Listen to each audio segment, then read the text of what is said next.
India में करीब करीब 50 करोड़ वर्कर्स, जिनको ब्लू कॉलर वर्कर बोला जाता है, वो अवेलेबल है इंडिया में, ठीक है। तो बट इन सारे वर्कर्स को जॉब नहीं मिल रही है आज।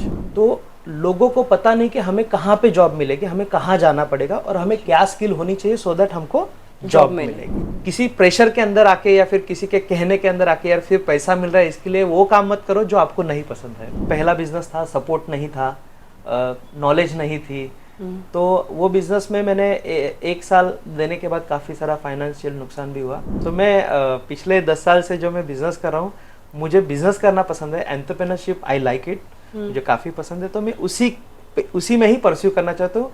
डिफ़िकल्टीज तो आती रहेगी। सिर्फ एक चीज़ मैं बोलना चाहूँगा कि पहले जानो कि मैं कौन हूँ।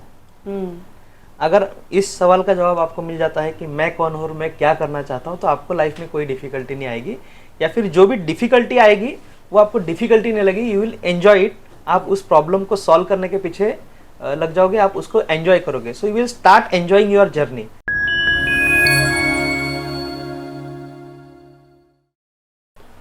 नमस्ते, विनर्स टॉक शो के इस एपिसोड में आप सभी का बहुत बहुत स्वागत है। दोस्तों, कहते हैं अपॉर्चुनिटी एक ही बार दस्तक देती है और इसीलिए हमें बहुत अलर्ट रहने की ज़रूरत होती है। लेकिन अगर जॉब मार्केट में देखा जाए तो ऐसे काफ़ी सारे लोग होते हैं जो एक्चुअली एक अच्छा जॉब डिज़र्व करते हैं और वैसी अपॉर्चुनिटीज़ भी मार्केट में होती है, लेकिन सही जगह, सही वक्त, सही इंसान का होना ये कभी कभी मुश्किल हो जाता है। और अनफॉर्चुनेटली हमारे पास ऐसे चैनल्स भी बहुत कम हैं जो एक सही जॉब को एक सही इंसान के साथ, सही कैंडिडेट के साथ जोड़े। इसी कल्पना पर आधारित एक कंपनी है गीगा कॉर्पसोल अर्थात कॉर्पोरेट सॉल्यूशन, जो प्रकाश भोई जी ने बनाई है और आज प्रकाश जी हमारे साथ हैं। प्रकाश जी, आपका बहुत बहुत स्वागत। नमस्ते madam, thank you very much. नमस्ते। और जैसे कि कहा जाता है ह्यूमन रिसोर्स डेवलपमेंट, हमारा जो मानविक क्षमता है काम करने की, उसे बढ़ावा देने वाला एक क्षेत्र है जिसमें आप काम कर रहे हैं। और जैसा कि मैंने अभी कहा कि सही जगह सही वक्त होना हर किसी के लिए मुमकिन नहीं होता, लेकिन आप वो मुमकिन कर देते हैं। तो क्या है गीगा, एग्जैक्टली क्या करता है? गीगा की ओर जाने से पहले मैं मेरे बारे में थोड़ा सा बोलना चाहूँगा। ज़रूर। ठीक है। मैंने मेरा बिजनेस 10 साल पहले चालू किया था। My first business I started in 2011। तब से मैं बिजनेस कर रहा हूँ और मैं पहले से कंसल्टिंग एरिया में रहा हूँ, जैसे बिजनेस कंसल्टिंग है, मार्केट रिसर्च है, या फिर ह्यूमन रिसोर्स कंसल्टिंग है। सो 2016 में मुझे एक सुनहरा मौका मिला एक ऐसा काम करने का जो मेरे काम का भी रहेगा और बाकी लोगों का भी, मैं उसमें काफ़ी बेनिफिट्स ला दे सकता हूँ, जो मैं ह्यूमन रिसोर्स के बिजनेस में आ गया। ठीक है। तो आपके एजुकेशन बैकग्राउंड कैसी रही? मैंने बीई मैकेनिकल किया है और उसके बाद मैंने एमबीए किया है। मेरा पूरा पढ़ाई पुणे से हुआ है। अच्छा। पर मतलब इंजीनियरिंग से ह्यूमन रिसोर्स, ये काफ़ी एक अलग जर्नी है। यस। सो वो जो टर्न था 2016 में मुझे मिला ह्यूमन रिसोर्स में काम करने का। So from 2016 I am feeling very happy कि मैं कुछ अच्छा काम कर रहा हूँ। दूसरे के फिर फायदे का काम। यस जी। ओके। सो मैंने जो गीगा कॉर्पसोल कंपनी एस्टैब्लिश की, वो मेरे 2 फाउंडर्स भी और है, को फाउंडर्स, उनके साथ मैंने ये कंपनी। तो 2016 में ही इसकी शुरुआत हुई या इसका पहले रूप कुछ और था? नहीं, ये 2016 से ही चालू है। ठीक है। और मेरे 2 को फाउंडर्स हैं, उनके साथ मैंने ये चालू किया था। ओके। सो गीगा कॉर्पसोल में जब मैंने चालू किया, सो इसका एक बेसिक उद्देश्य जो था वो था कि मार्केट में मैंने एक प्रॉब्लम को आइडेंटिफाई किया था। वो प्रॉब्लम ऐसी है और वो काफ़ी बड़ी प्रॉब्लम है जो गवर्नमेंट भी उसके साथ उसको सॉल्व करने में काफ़ी कोशिश कर रही है। अगर आप देखोगे तो इंडिया में करीब करीब 50 करोड़ वर्कर्स, जिनको ब्लू कॉलर वर्कर बोला जाता है, वो अवेलेबल है इंडिया में। ठीक है। तो बट इन सारे वर्कर्स को जॉब नहीं मिल रही है आज। ठीक है। और इंडिया में ऐसी काफ़ी सारी कंपनीज हैं, वो बोलते हैं कि हमें लोग नहीं मिल रहे हैं। ओके। सो एग्जैक्टली क्या हो रहा है, ये ऐसा क्यों हो रहा है कि लोग तो काफ़ी है बट और कंपनी बोलती है हमें लोग नहीं मिल रहे? तो उसके अंदर कुछ गैप्स है। वो गैप्स अगर कोई फुलफिल कर पाता है तो it will be the win win situation for the people who are looking for the job and for the companies as well. Okay. तो उन गैप्स के बारे में मैं थोड़ा सा बात करना चाहूँगा। जी जरूर। ठीक है। सबसे पहले जब कंपनी, कोई भी कंपनी, स्पेशली मैन्युफैक्चरिंग कंपनी हो या फिर सर्विस इंडस्ट्री हो, वो जब बोलते हैं कि लोग नहीं मिल रहे, इसका मतलब क्या है कि जो स्किल के लोग उनको चाहिए उनको मिल नहीं रहे हैं। ठीक है। दूसरा गैप एक है, जो लोग बोल रहे हैं कि हमको जॉब नहीं मिल रही है, तो लोगों को पता नहीं कि हमें कहाँ पे जॉब मिलेगी, हमें कहाँ जाना पड़ेगा और हमें क्या स्किल होनी चाहिए सो दैट हमको जॉब मिलेगी। हम लोग खास करके अगर मैन्युफैक्चरिंग सेक्टर में बात करेंगे तो जो भी इंडस्ट्रियल टाउन एरियाज़ है, जैसे महाराष्ट्र हो गया या फिर गुजरात में काफ़ी सारी इंडस्ट्रीज़ है, वहाँ पे जो भी वर्कर या फिर लेबर लोग आते हैं वो नॉर्थ साइड से आते हैं, यूपी से आते हैं, बिहार से आते हैं और काफ़ी एरियाज से आते हैं। ठीक है। उनकी प्रॉब्लम क्या है कि वो जब यहाँ पे जॉब के लिए आना चाहते हैं तो उनको पता नहीं कि अपॉर्चुनिटी कहाँ पे है। एक ये प्रॉब्लम हो गई। दूसरा है कि यहाँ पे आने के बाद उनको अच्छी फैसिलिटीज़ नहीं मिल रही है। ठीक है। तीसरा है कि जॉब के लिए जो भी स्किल चाहिए वो उनके पास नहीं है। ठीक है। सो गीगा कॉप्सोल क्या कर रही है, what we are doing is, हम लोग ऐसे लोगों को समझा रहे हैं या फिर उनको एजुकेट कर रहे हैं कि आपको अगर जॉब चाहिए तो आपको पहला तो अपना स्किल्स बढ़ाना पड़ेगा। ओके। सो गीगा कॉप्सोल को मैं एक स्किल डेवलपमेंट कंपनी बना रहा हूँ। हम लोग क्या करते हैं कि कंपनीज को पूछते हैं कि आपको किस तरीके का बंदा या फिर कैंडिडेट चाहिए, उस बंदे के पास जाके हम लोग उनको पहले सिखाते हैं कि आपको ये स्किल होना चाहिए, एंड देन हम उनको एक स्मूथ माइग्रेशन फैसिलिटी देते हैं। उनको पूरा फैसिलिटी देते हैं कि आप यहाँ पे आओ, यहाँ पे आपको रूम मिलेगा, यहाँ पे आपको खाना पीना मिलेगा और हम आपको काफ़ी फैमिली की तरह एक सपोर्ट करेंगे सो दैट आप जिस नए एरिया में आए हो वहाँ पे आप काफ़ी अच्छी तरह से रह सकते हो और आप आपका जॉब भी कर सकते हो। नहीं तो हम देखते हैं कि महानगरों में मतलब कोई भी थैला उठा के किसी भी ट्रेन से उतर जाते हैं और आगे पता नहीं कि क्या करना है। तो ये सिचुएशन आप चेंज करने की कोशिश कर रहे हैं। उनको आने के बाद जो फैसिलिटीज़ लगती है, भले उनके पास स्किल हो, वो फैसिलिटीज़ अगर अच्छी नहीं मिलती है तो वो वापस घर चले जाते हैं। जी। तो ये प्रैक्टिसेस जो है, so my aim is to लोगों को स्किल करना है, उनको अच्छी फैसिलिटीज़ देके सो दैट वो लॉन्ग टर्म तक काम कर सके। ये मेरा एक एम है जी। गीगा कॉप्सोल से हम लोग कर रहे हैं। एंड माय विजन इज कि अगले 5 साल में मुझे ऐसे 10 लाख लोगों को जॉब क्रिएशन जॉब देना है, एंड सेकंड उनको अच्छी फैसिलिटी देके उनका लाइफ ट्रांसफॉर्म करने का मेरा विजन है। वाह। तो आज तक, अभी तक का जो जर्नी है, इसमें आपने किन किन कंपनीज के साथ काम किया है या किस तरह से पड़ाव हुए हैं? मैं 50+ कंपनीज में हमारा अभी भी काम चलता है। हमने अभी तक 2000 बच्चों को जॉब दिलवाया है। प्रॉब्लम इतनी बड़ी है कि उसको सॉल्व करने में और टाइम लगने वाला है। इसमें एक और अच्छी बात है कि गवर्नमेंट ऑफ इंडिया जो है काफ़ी सपोर्ट कर रहा है जी। तो गवर्नमेंट ऑफ इंडिया ने कुछ ऐसी स्कीम्स लॉन्च की है, जैसे उनको स्किलिंग स्कीम बोल सकते हैं या फिर OJT स्कीम बोलते हैं, ऑन जॉब ट्रेनिंग का स्कीम्स। अगर वो स्कीम के अंडर हम लोग कैंडिडेट को एम्प्लॉय करते हैं किसी भी कंपनी में, तो गवर्नमेंट कंपनीज को भी बेनिफिट दे रही है काफ़ी सारा जी। तो वो स्कीम्स अगर आप डिप्लॉय करते हो अपने कंपनी, तो कंपनी का मैन पावर कॉस्ट 30% से ज़्यादा रिड्यूस हो जाता है।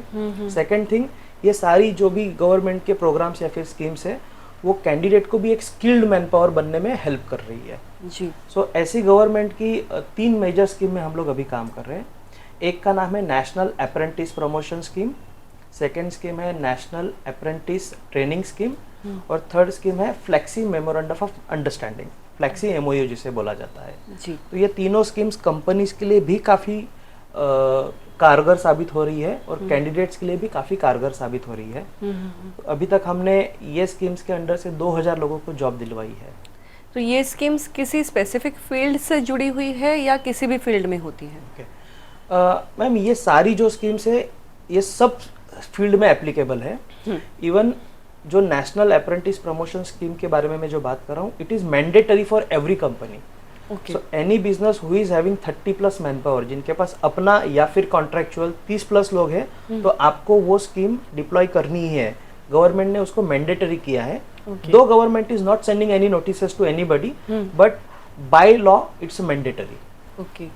तो ये सारे फील्ड्स में एप्लीकेबल है। आप अगर IT सेक्टर की बात करो, if it's a big IT MNC, then also it is applicable to them, या फिर कोई एक छोटा SME कंपनी है, ओके, उनके लिए भी ये स्कीम एप्लीकेबल है। थोड़ा टेढ़ा सवाल पर पूछना चाहूँगी, पर ग्राउंड रियलिटी क्या है, कितना इम्प्लीमेंट हो रहा है? मैम ग्राउंड रियलिटी ऐसा है कि गवर्नमेंट अपनी तरफ से काफ़ी कोशिश कर रही है, बट क्या है कि एक चीज़ के काफ़ी सारे पहलू होते हैं, आपको भी पता है। तो वो सारे पहलू सब लोगों को समझ में आना या फिर उनको समझाना, it is the toughest task right now. And ये मिशन हम लोग ने हाथ में लिया है। My target is to have एक अगले 5 साल में 5,000 कंपनीज में ये स्कीम डिप्लॉय करने का मैंने टारगेट लिया हुआ है। जैसा कि आपने कहा कि ये आप ऐसी एक सिचुएशन क्रिएट कर रहे हैं जहाँ पर एम्प्लॉय और एम्प्लॉयर दोनों खुश है, मतलब एक्सप्लॉयटेशन भी नहीं हो रहा है और एम्प्लॉयर के लिए भी वो कॉस्ट इफेक्टिव हो। तो ये कैसे मैनेज होता है?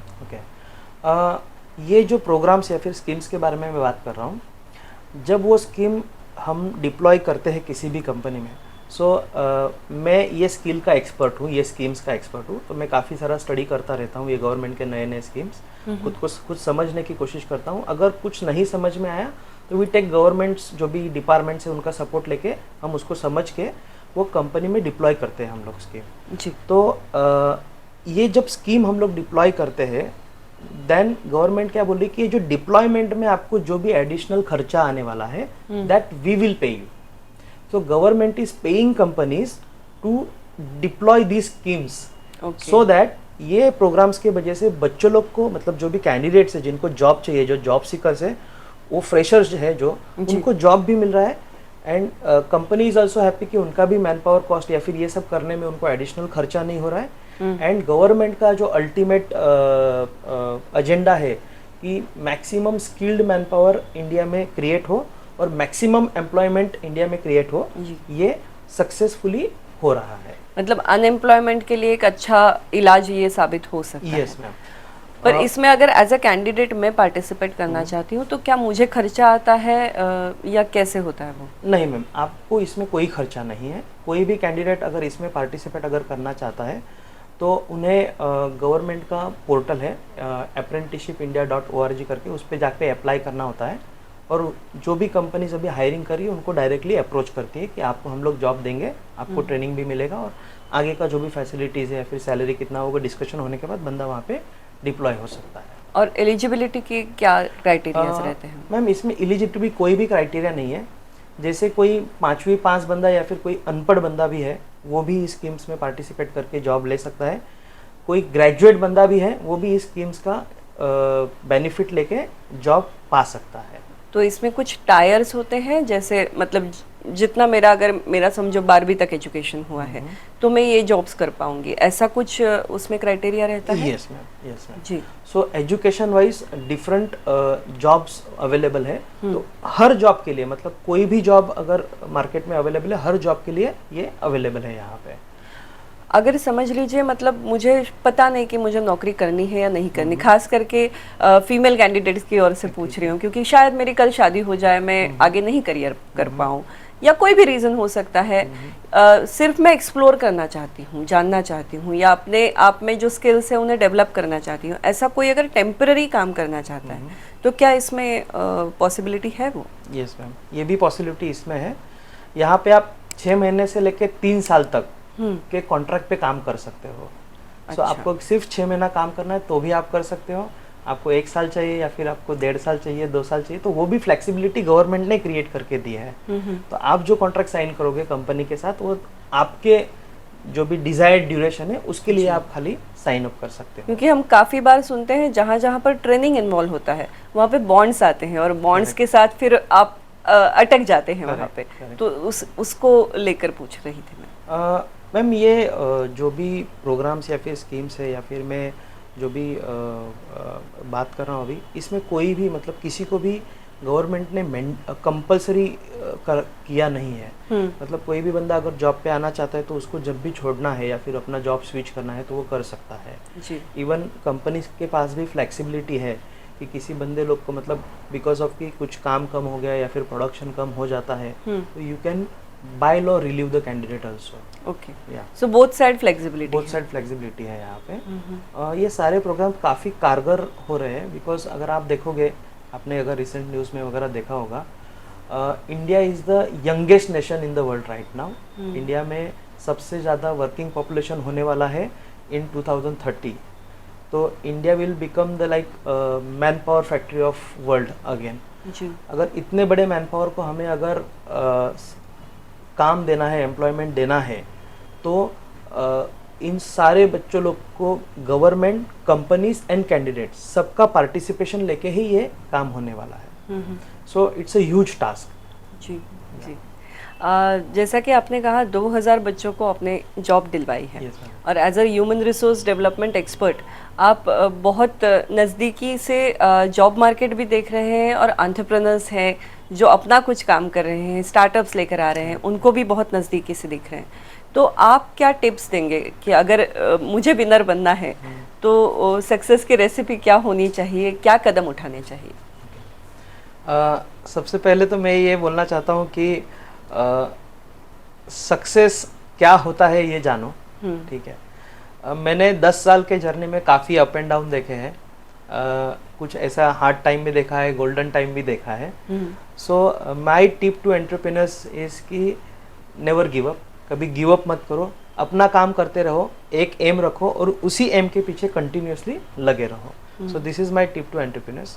एंड सेकेंड माय सजेशन और टिप, जो जॉब सीकर से काफ़ी बच्चे लोग को जॉब नहीं मिलता है, कंप्लेन करते हैं या फिर वो अपने जॉब से खुश नहीं होते हैं, तो आइडेंटिफाई करो कि हम किस चीज़ में काम करना चाहते हैं और उसी चीज़ में अपना करियर बनाने का कोशिश करें। भले आज आप कहीं रॉन्ग करियर में हो, आपको लगता है कि यहाँ पे मेरा मन नहीं लग रहा है या फिर ये काम मुझे जम नहीं रहा है, मुझे कुछ दूसरा करना है, तो डोंट फियर कि मैं स्विच कैसे करूँ, क्या करूँ। टेक द डिसीजंस और वो स्विच कर दो। आपको जो लगता है वही काम करो। किसी प्रेशर के अंदर आके या फिर किसी के कहने के अंदर आके यार फिर पैसा मिल रहा है इसके लिए वो काम मत करो जो आपको नहीं पसंद है। तो दिल की सुनना बहुत ज़रूरी, दिल की सुनना बहुत ज़रूरी है। जैसे कि आपने कहा आपने अपने जर्नी में भी हार्ड टाइम्स देखे हैं, चैलेंजेस देखे हैं, तो उनसे क्या सीखने को मिला? अब कोई उदाहरण अगर आप हमारे साथ शेयर करना चाहें। मैं आपको मेरा एक पहला बिजनेस मैंने एक स्टार्ट किया था उसके बारे में बताना चाहूँगा। वो बिज़नेस मैंने काफ़ी पहला बिज़नेस था, सपोर्ट नहीं था, नॉलेज नहीं थी। तो वो बिज़नेस में मैंने 1 साल देने के बाद काफ़ी सारा फाइनेंशियल नुकसान भी हुआ। सो वहाँ से मैंने एक चीज़ क्या सीखी थी कि कोई भी चीज़ अगर तकलीफ दे रही तो डिसीजन लेने में डरो मत। एंड मैंने सिर्फ एक नाइट में सोच के उस बिज़नेस को पूरा बंद कर दिया था एंड मैंने दूसरा बिज़नेस चालू किया था। बट मैंने बिजनेस ही चालू किया, मैंने जॉब नहीं लिया। हाँ, मैं वही पूछना चाहती थी कि तब ख्याल नहीं आया कि शायद मैं जॉब ले लूं? जैसे मैंने अभी कैंडिडेट्स लोगों को या फिर जो भी जॉब करे या फिर उनको एक टिप दिया, तो जो आपको पसंद है वो करना है। सो मैं पिछले 10 साल से जो मैं बिजनेस कर रहा हूँ, मुझे बिजनेस करना पसंद है, एंटरप्रेन्योरशिप आई लाइक इट, मुझे काफ़ी पसंद है, तो मैं उसी में ही परस्यू करना चाहता हूँ। डिफिकल्टीज तो आती रहेगी जी, जी। डिफिकल्टीज तो जॉब में भी आती है, लाइफ में हर जगह डिफिकल्टीज आती है। तो इसका मतलब ये नहीं कि हम हमारा रास्ता चेंज कर दें, जो रास्ता डिसाइड किया है उसी पे जाना है। My dream is to create giga copsol as an IPO company. अगले 3 से 5 साल में मैं इसको IPO कंपनी बनाने का कोशिश कर रहा हूँ। अभी कितने लोग आपके साथ जुड़े हुए हैं और किस प्रकार से काम चलता है? हाँ, हम लोग एक 10 लोगों का टीम है। मेरे 3 ऑफिस है, गुजरात में एक ऑफिस है और पुणे में हमारे 2 ऑफिस है। तो हम लोग सब मिल अलग अलग जगह पे बैठते हैं। छोटा टीम है 10 लोगों का, बट काफ़ी 100 लोगों का काम कर लेते हैं हम लोग। बहुत बड़ी बात है। और जैसा कि आपने कहा कि डेवलपमेंट बहुत ज़रूरी है और ह्यूमन रिसोर्स में भी डेवलपमेंट का ही आपका एम है। तो ऐसी कौन सी कमियां या हम कह सकते हैं कमज़ोरियां आपने देखी हैं आजकल के बच्चों में, जिसके ऊपर काम करना बहुत ज़रूरी है, जो उनको सक्सेस, शायद जॉब में हो, एंटरप्रेन्योरशिप में हो, उनको सक्सेस की तरफ ले जाने के लिए मदद करे? सिर्फ एक चीज़ मैं बोलना चाहूँगा कि पहले जानो कि मैं कौन हूँ। अगर इस सवाल का जवाब आपको मिल जाता है कि मैं कौन हूँ और मैं क्या करना चाहता हूँ, तो आपको लाइफ में कोई डिफ़िकल्टी नहीं आएगी, या फिर जो भी डिफ़िकल्टी आएगी वो आपको डिफ़िकल्टी नहीं लगेगी, यू विल एन्जॉय इट। आप उस प्रॉब्लम को सॉल्व करने के पीछे लग जाओगे, आप उसको एंजॉय करोगे। So you will start enjoying your journey. So first of all this is my again one tip to all the job seekers, या फिर जिनको भी करियर में क्या करना है कुछ समझ में नहीं आ रहा है। सबसे पहले ढूंढो कि मैं कौन हूँ और मुझे करना क्या है। अपना पैशन क्या है वो ढूंढना। आपका पैशन क्या है, यस, आपको अपना पैशन पहले ढूंढना होगा कि मुझे करना क्या है। और अगर आपसे जुड़ना चाहते हैं लोग तो किस प्रकार से जुड़ सकते हैं? ओके, लोग अगर हमारे साथ जुड़ना चाहते हो तो मेरा कंपनी का नाम गीगा कॉप्सोल है। अगर आप इंटरनेट पे सर्च करते हो तो आपको हमारा वेबसाइट मिल जाएगा, वहाँ पे हमारा कॉन्टैक्ट नंबर है। आप हमारे टीम में काम करना चाहते हो, आपको लगता है कि आप इस ह्यूमन रिसोर्स के फील्ड में काम करने के लिए बने हो, तो आप हमारे साथ जुड़ जाओ। अगर आपको जॉब चाहिए तो भी आप हमारे वेबसाइट पे जाके हमारा कॉन्टैक्ट अस का फॉर्म भर के हमसे जुड़ सकते हो। And it is my guarantee कि जो भी हमारे पास आएगा हर एक के लिए हमारे पास सुटेबल जॉब है। वाह ये बहुत बड़ा प्रॉमिस है, पर मुझे लगता है कि उसमें उतनी सच्चाई भी है। और जैसा कि मैंने शुरुआत में कहा कि अपॉर्चुनिटी होती है पर हमें नज़र नहीं आती। तो आप वो एक ब्रिज बन रहे हैं कि मुझे एक अच्छी सही अपॉर्चुनिटी तक आप पहुंचा पाए। 2000 लोगों को आपने अब तक जॉब दी है, तो मुझे लगता है 2000 सक्सेस स्टोरीज है देखा जाए तो। पर एक आध अगर आप हमसे शेयर करना चाहें तो। मैं एक नॉर्थ साइड से आए कैंडिडेट की स्टोरी शेयर करना चाहता हूँ। उन्होंने हम पे फ़ोन पे बात किया था कि सर मुझे कुछ आता नहीं है, मैं 5वीं पास हूँ, तो आप मुझे कहीं पे जॉब दिलवा सकते हो क्या। हमने उनको बोला कि ठीक है, आपके लिए हम लोग जॉब दे सकते हैं, बट हम आपको कुछ स्किल सीखना होगा। तो आप एक काम करो, हमारे कुछ ट्रेनिंग सेंटर्स है। हमारा एक गुजरात में एक ट्रेनिंग सेंटर है जहाँ पे हम लोग बच्चों को टेलरिंग सिखाते हैं। आप देखोगे तो गुजरात या फिर इंडिया के काफ़ी स्टेट्स में जो गारमेंट मैन्युफैक्चरिंग है बहुत बड़ा सेक्टर है। वहाँ पे काफ़ी स्किल्ड मैन पावर लगता है। हमने उनको बुलाया हमारे ट्रेनिंग सेंटर में। हम लोग ने उनको एक शॉर्ट टर्म कोर्स रहता है 7 दिन का, कि वो गारमेंट का मशीन कैसे चलाना है या फिर स्टिचिंग कैसे करना है, मशीन पे कंट्रोल कैसे पाना है, ये सारी चीज़ें सिखाई। और हमने उनको एक कंपनी में जॉब इंटरव्यू के लिए भेजा जहाँ पे उनका सिलेक्शन हो गया। आज 3 साल वो बंदा वहाँ पे काम कर रहा है। He started with the salary of 9,000 rupees and today he is earning 22,000 rupees per month. 5वीं पास है, 5वीं पास बंदा है जी। और उस बंदे ने मुझे जब मिला था तो उसके आंखों में आंसू थे कि सर आपने जो मुझे गाइड किया, आपने जिस तरीके से हमको सिखाया, मेरे पूरे गांव में 22,000 रुपये कमाने वाला मैं शायद से अकेला बंदा रहूंगा। वो काफ़ी छोटे गांव से आता है जी। तो ऐसी सक्सेस स्टोरी देख के हमें भी बहुत खुशी होती है। तो लाइफ चेंजिंग है, पूरा लाइफ चेंजिंग है। हमने उनको जो स्किल सिखाया और हमने उनको राइट डायरेक्शन, राइट गाइडेंस दिया, सो दैट वो मार्केट में आज वो जॉब पे आज अच्छा काम कर रहा है। और कंपनी भी, ऐसे काफ़ी सारे लोग हैं जिनसे कंपनीज भी काफ़ी खुश है। ये कितना अच्छा है। मतलब अगर इस तरह से स्किल डेवलपमेंट हो और हर एक की लाइफ चेंज हो तो ये तो बहुत बड़ा सपना होगा। और क्यों नहीं ऐसा हो सकता है, मतलब ये स्टोरी सुनने के बाद लगता है। तो प्रॉब्लम कहाँ है स्किल डेवलपमेंट में, एग्जैक्ट प्रॉब्लम की तरह? ठीक है, अभी जैसे मैंने ये एक कैंडिडेट का आपको स्टोरी बताया, अभी ये कैंडिडेट को पता ही नहीं है कि गारमेंट सेक्टर इतना बड़ा है और इतना वहाँ पे अच्छा काम मिल सकता है। प्लस दूसरा प्रॉब्लम क्या है कि जो भी आज हमारा इंस्टीट्यूशनल सेटअप है, ठीक है, जैसे कि काफ़ी सारी ITI है, इंडस्ट्रियल ट्रेनिंग इंस्टीट्यूट्स है, काफ़ी सारे गवर्नमेंट की सेंटर्स होते हैं जहाँ पे कुछ स्किल सिखाया जाता है। यहाँ पे एक बहुत बड़ा प्रॉब्लम ये है कि these institutions don't have required setup जो इंडस्ट्री में है। फॉर एग्जाम्पल, अगर हम लोग सिर्फ एक सिलाई मशीन की बात करेंगे तो जो ITIs में जो सिलाई मशीन अवेलेबल है वो काफ़ी पुरानी सिलाई मशीन है। और जो इंडस्ट्री में सिलाई मशीन्स अवेलेबल है जो गारमेंट कंपनीज यूज़ कर रही है वो कंप्यूटराइज सिलाई मशीन है जी। तो अगर कोई बंदा ITI में सिलाई मशीन का कोर्स करके भी आता है तो वो ये मशीन नहीं चला पाता। उसके लिए वो स्किल आउटडेटेड स्किल है कंपनी के लिए वो, तो कंपनी उनको हायर नहीं कर सकती है। बट प्रॉब्लम यहाँ पे है कि ITIs या फिर जो भी इंस्टीट्यूशंस ये सारी स्किल सिखा रही है, दे कैन नॉट डेवलप और they can not replace their infrastructure. Technology रोज चेंज, यस, टेक्नोलॉजी तो रोज चेंज हो रही है। तो ये पूरा इंफ्रास्ट्रक्चर जो मशीन्स है उनको सिखाने वाली, वो चेंज करने के लिए काफ़ी पैसा लगता है। तो इंस्टीट्यूशंस वो चेंज नहीं कर सकती, तो वो जो सेटअप है उसी पे सिखा रही है। और कंपनीज तो रोज चेंज हो रही है, उनका इंफ्रास्ट्रक्चर रोज डेवलप हो रहा है, तो कंपनीज वो बच्चों को हायर नहीं कर पा रही है। Okay, so this is the very big gap existing in each and every sector. So ऐसे में काफ़ी सारे सेक्टर्स को आपको नाम बता सकता हूँ। फॉर एग्जाम्पल, सिलाई machine operator, the same problem exist there. CNC machine operator, the same problem exist there.